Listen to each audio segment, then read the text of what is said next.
આ જો હું આ કેરી છે, કેરી પહેલાં આપણે રસ કાઢવાનો છે, કેરી ધોવાની, ધોઈ અને પછી આપણે એને આ એક સોલ ઉતારવાની, સોલ ઉતારી પછી આપણે આ કેરીનો રસ કાઢવાનો, બરાબર? આવી રીતે સોલ ઉતાર દેવાની, બરાબર? તમારે કટર હોય તો કટર, ન કોઈને ચપ્પુ ભાવે તો ચપ્પુ, એવી રીતે જેને જે રીતે ભાવે એ રીતે બનાવો, બરાબર? જો આવી રીતે સોલ ઉતાર દેવાની, સોલ ઉતારી, બરાબર?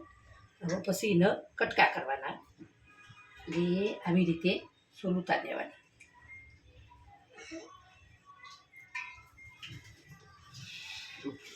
આવી રીતે સોલ ઉતાર દેવાની, બરાબર?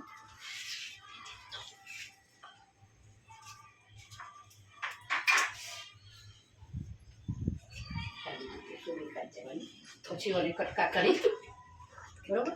આમાં થોડી હવે થોડી મોરસ એટલે ખોડ થોડી નાખવાની, કે થોડી ખટમીઠી લાગે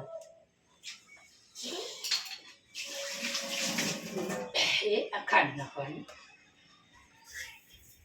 આપણે જે પ્રમાણે જોઈતી હોય એ પ્રમાણે ખાંડ, ગળ્યું ખાતા તો થોડી વધારે નાખવાની, ગળ્યું ના ખાતા થોડું ઓછી નાખવાની.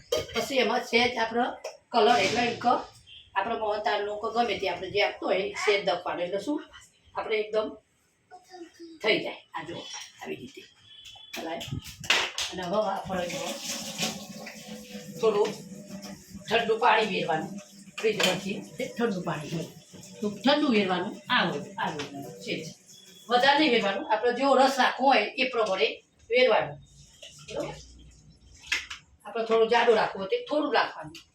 પછી આપણે આ મિક્સર એમ કે આપણે રસ કાઢવાનું એ, બરાબર?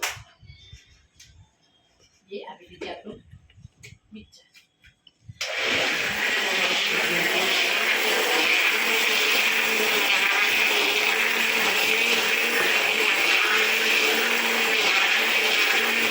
દેવડવાનું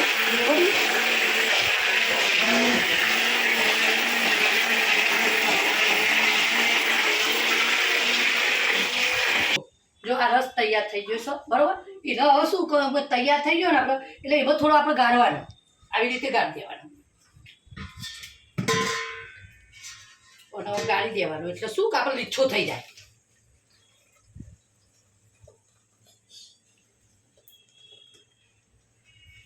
આવી રીતે ગાળી દેવાનું, તૈયાર. જો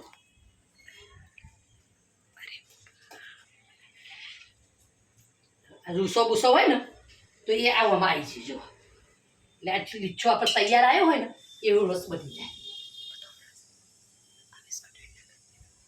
હવે એમાં આ ફ્રીજમાં મૂકી દેવાનું, બરાબર?